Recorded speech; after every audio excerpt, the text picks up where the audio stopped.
Dear Aunt Flo is a podcast about bad periods, and I'm your host, Elisa Michelle. Every month, we'll dive deep into my own vagina monologues as I discuss my journey with endometriosis and share stories that we wish someone would have warned us about sooner. I am your new period BFF, so let's get comfortable speaking about our cycles. Hi. We back, she back, I'm back.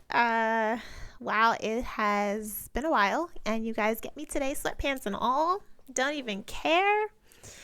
It is that type of vibe, and I'm grateful to be back. I'm grateful to be here. I'm grateful to see you or not really see you because you're seeing me if you're watching on YouTube or you're listening to me through whatever podcast platform you prefer. But either way, I'm back.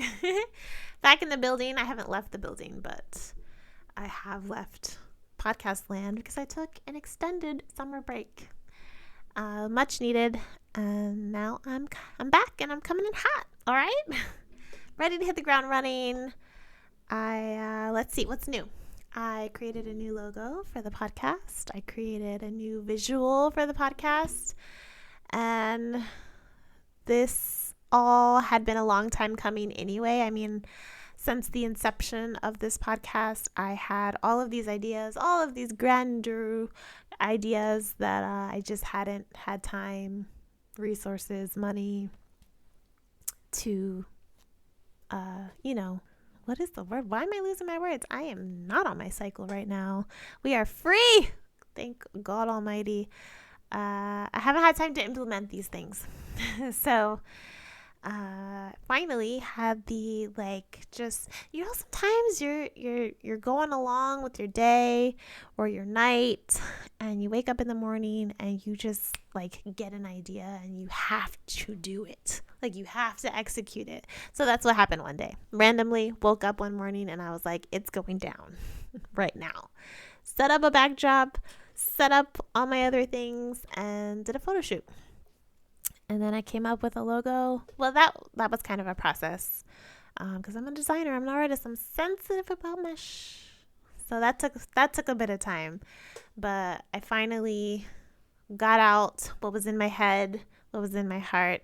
And I think that these new visuals more so reflect what the podcast is about, and that's helpful for other people who are just tuning in to find out about me. But let this be a lesson to you all, whether you're watching or listening.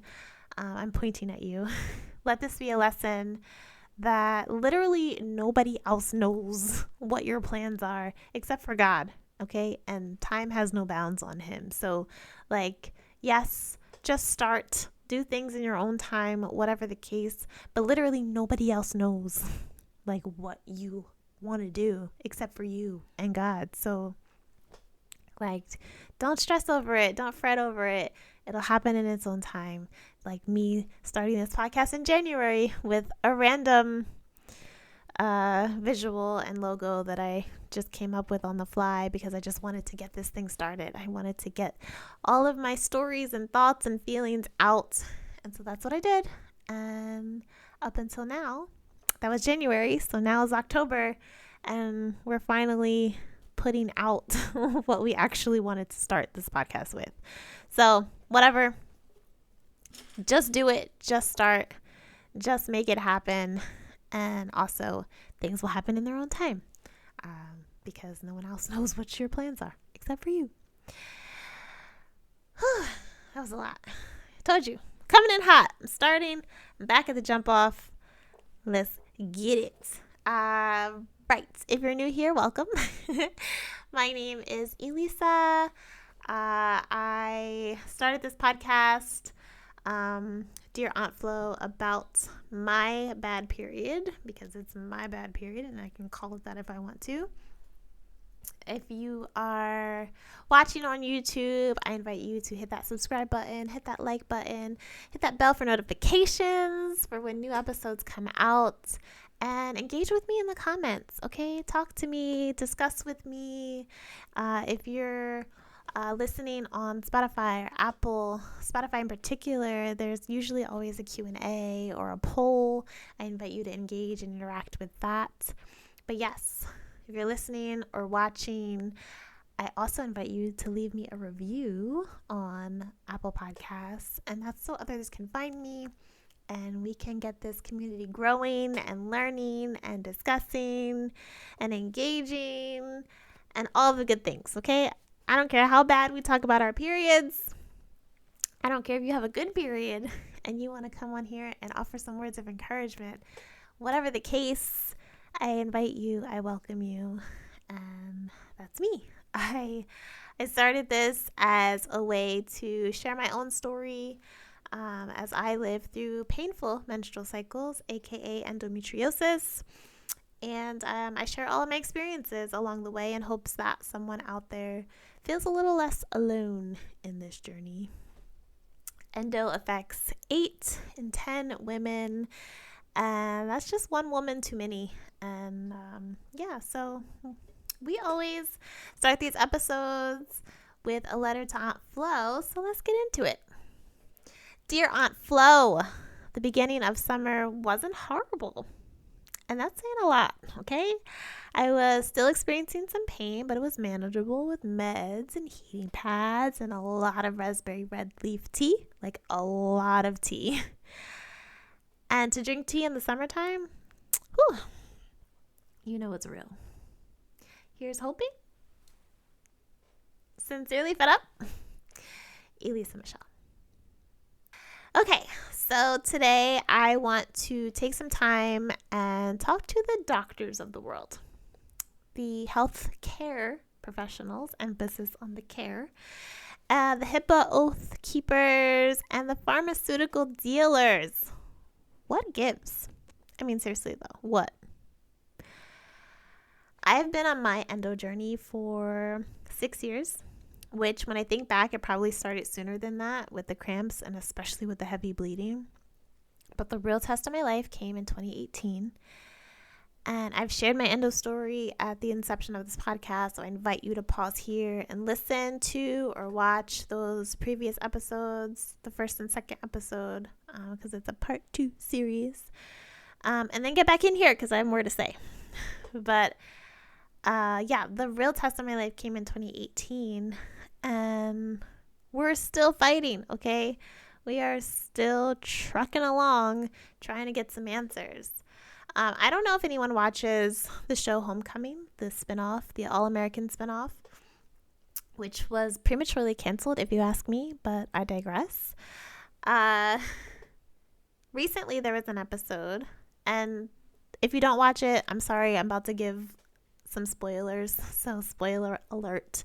If you don't want to hear this part, you can skip to somewhere else. I don't know. But anyway, recently there was an episode where the main character, Simone, played by Jeffrey Maya, was experiencing a pain in her shoulder armpit area. And as a tennis player, she just chalked it up to it being the cause of a previous injury. And so she didn't really think much of it, but the pain persisted, right? So she reluctantly called her doctor to make an appointment, but her doctor was not available for weeks, for months. And I don't, pause here. Why is that? Why is it so hard to get a doctor's appointment when we need it? The immediacy of the pain or the immediacy of the problem that we're experiencing. And we can't get a doctor's appointment for months on end. Ridiculous. Okay. Back to the story. So anyway, she called, wasn't able to get an appointment, so reluctantly she agreed to see a different doctor. Now, picture this: black woman, fictional TV character and all, but still a black woman, having to go see a new doctor who was a white male.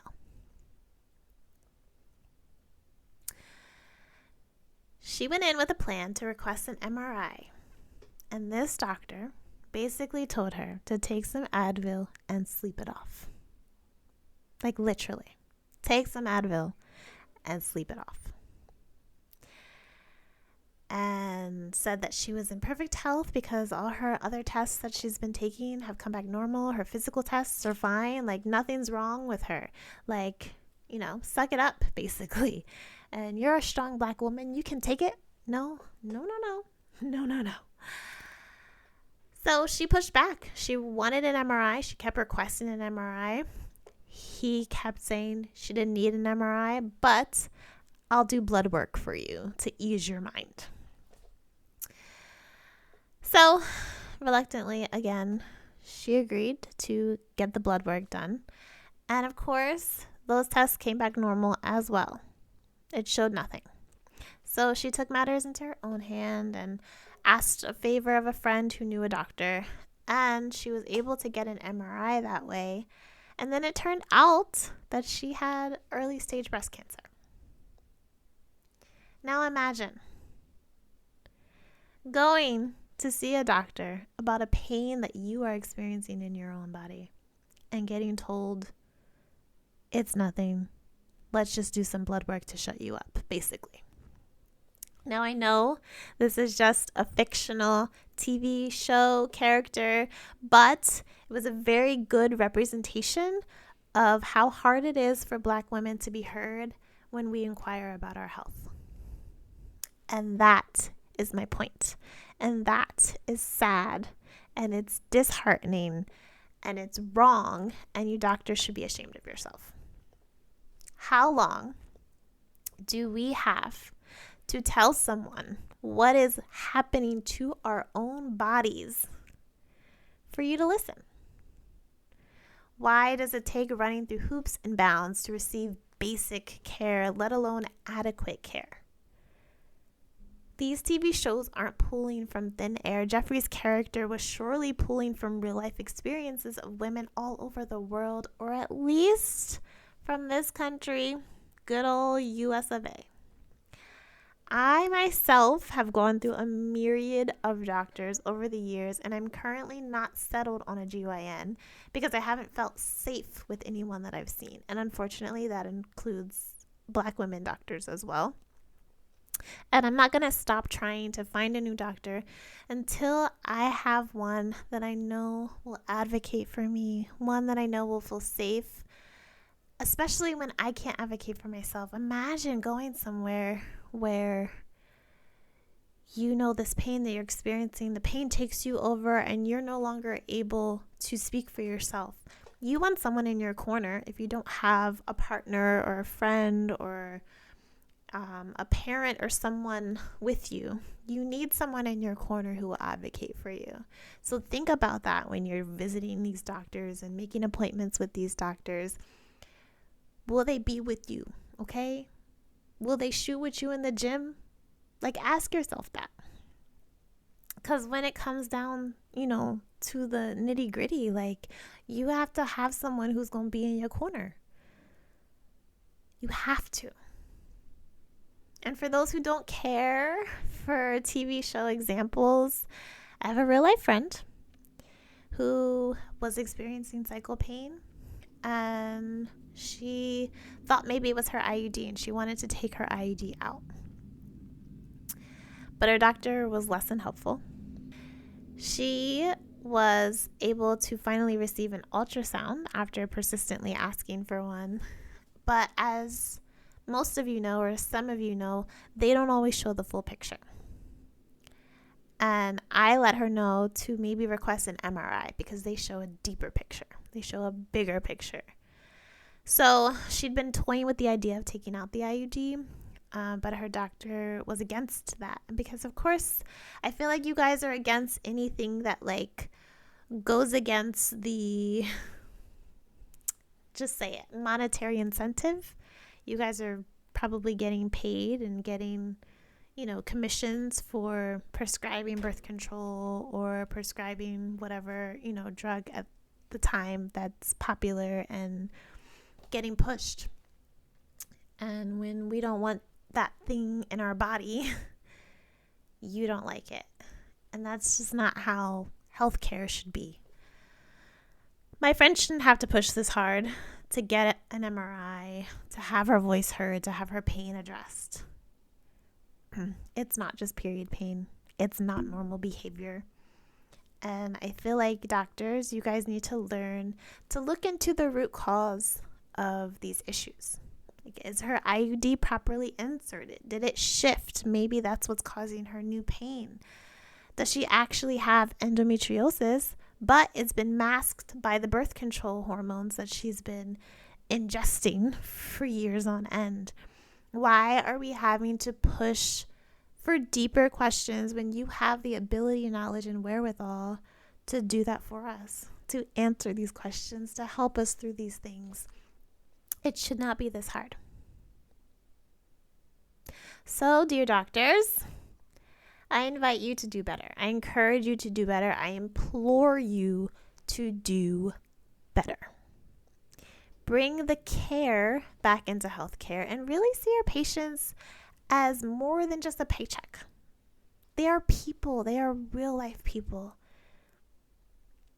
They know their bodies. They understand their bodies. They live in their bodies. Listen to what they're saying is happening to their bodies. All right. That concludes my rant for now. But I think this episode was a good re-entry into podcast land. I missed you guys a lot. And I hope that you guys missed me and my interesting period stories and my rants and my doctor's whatevers. And I can't wait to share more with you over the next few months. I have some cool episodes planned.